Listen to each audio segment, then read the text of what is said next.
সবাইকে শুভেচ্ছা। আপনাদেরকে শুভ সন্ধ্যা। অনেক সাংবাদিক, অনেক ক্যামেরা।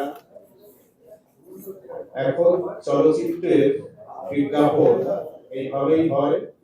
আগে দেখতাম চলচ্চিত্রের বিজ্ঞাপন হতো ইত্তেফাকের পাতায়। ইত্তেফাক দৈনিক পত্রিকার একটি পাতাই ছিল বিজ্ঞাপনের জন্য। আর রিলিজ ডেতে বৃহস্পতিবার দিন যে রিলিজ ডে যে বৃহস্পতি ও শুক্র, তখন অনেকে ফুল পেজ ইত্তেফাকের বিজ্ঞাপন, কালার বিজ্ঞাপনও করত। এমনও সম্ভব হতো 1-1.5 লক্ষ টাকা দিয়ে একটা পাতা রিজার্ভ ছাপা হতো, পোস্টার। সেই দিন এখন আর নেই। পেপারে দয়া করে কিছু দৈনিক পত্রিকা আছে, তাদের একটা পাতা থাকে, সেখানে এক কর্নারের মধ্যে হয়তো লেখা থাকবে যে ডেঞ্জার জোন মুক্তি পেয়েছে।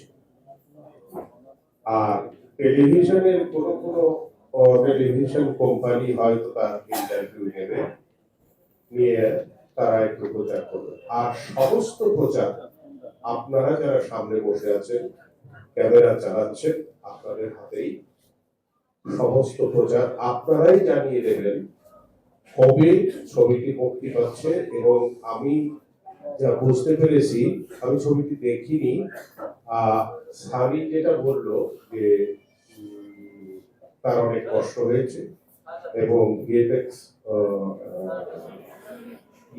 মানে কাজের অনেক কাজ করেছে সে, যার ফলে ছবিটা রেড। এবং কিছু এই যে ভূতের ছবি বানাতে গেলে ভিএফএক্স লাগে, আর সেটা যদি ভালো হয় তাহলে দর্শকরা গ্রহণ করে। ইদানিং 2-3টা ছবিতে ভূতের ছবি দারুণ ভালো করেছে, ছবিগুলো ব্যবসা সফল হয়েছে। তো আমার কেন যেন মনে হচ্ছে ছবিটি হয়তো ব্যবসা সফল হবে।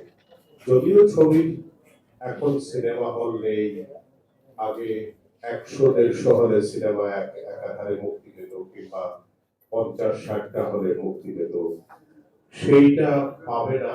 এখন সিনেপ্লেক্স হয়ে গেছে হলো মেইন দর্শক।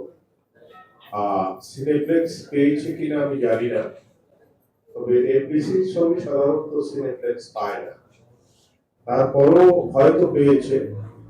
আর দর্শকরা, আমার মনে হয়, আমি অনুরোধ করবো ব্যক্তিগতভাবে যে সিনেমা একটা নতুন ছেলে, অনেক উৎসাহ উদ্দীপনা নিয়ে আসছে, আপনারা দয়া করে এমন ভাবে বিজ্ঞাপন প্রচার করবেন যাতে সিনেমা হলে যায়। এখানে যারা দর্শক আছে তারাও যেন সিনেমাটা দেখে আসে। সিনেমা হল সংখ্যা কমে গেছে আমাদের দেশে, হল নাই বলা যায় এখন। তার মধ্যেও সানি অতি উৎসাহে যে ছবিটি বানিয়েছে, অতি উৎসাহে যে আপনাদের ডেকেছে আজকে, এই জন্য সানিকে অনেক অনেক ধন্যবাদ। এই ছবিতে অভিনয় করেছে বাপ্পি। বাপ্পি আমার খুব কাছের ছেলে, আমার একটা ছবিতে অভিনয় করেছিল জয়বাংলা। তো সে ভালো অভিনয় করে। আপনারা এদের সবার জন্য দোয়া করবেন এবং যতটা সম্ভব হয় বিজ্ঞাপন করবেন। আপনারা জানিয়ে দেবেন দর্শকদের যে ডেঞ্জার জোন নামে একটি ছবি, একজন নতুন পরিচালকের, ক্রমাগত পরিচালকের ছবি মুক্তি পেয়েছে। আপনারা দলে দলে ফলো করবেন, তাহলেই আজকে আপনাদের সাথে যে মিটটা প্রেস করলো তাহলে তার সার্থকতা থাকবে। সবাইকে ধন্যবাদ জানিয়ে আমার বক্তব্য শেষ করছি। খোদা হাফেজ।